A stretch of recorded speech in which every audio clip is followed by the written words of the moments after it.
Cette fille nommée Mary était une ancienne camarade de lycée de Benjamin, et aussi la personne qu'il admirait en secret depuis des années. À l'époque, Benjamin n'avait l'occasion de lui adresser quelques mots que lorsqu'il lui livrait des repas. Un jour, il apprit par hasard que Mary était stressée à l'idée de passer ses examens de fin d'études. Cette information déclencha une idée audacieuse chez Benjamin. Il décida d'utiliser ses talents pour obtenir les sujets des examens à l'avance. Cependant, ces sujets étaient stockés dans le serveur central de l'école, ce qui le rendait impossible à pirater directement. Déterminé, Benjamin s'introduisit clandestinement dans l'école pour créer un point d'accès. Une fois cela fait, il n'eut aucun mal à récupérer les sujets.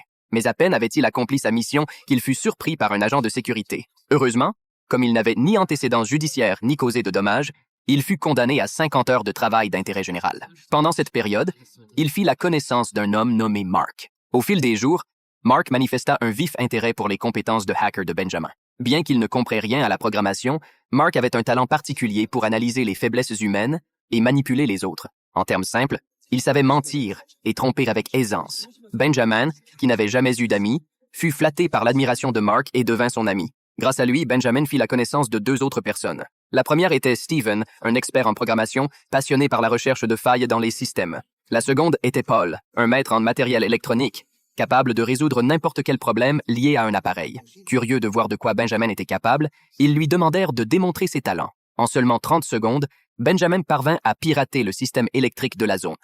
Impressionnés, les 3 hommes se lièrent d'amitié avec lui et ensemble, ils décidèrent de viser plus grand. Avant de passer à l'action, Mark voulait cependant changer la personnalité réservée de Benjamin, qu'il considérait comme un risque potentiel pour leur groupe. Il lui expliqua que le plus grand point faible dans le monde ne réside pas dans un programme ou un serveur, mais dans l'être humain lui-même. Il entreprit alors d'enseigner à Benjamin les bases de l'ingénierie sociale.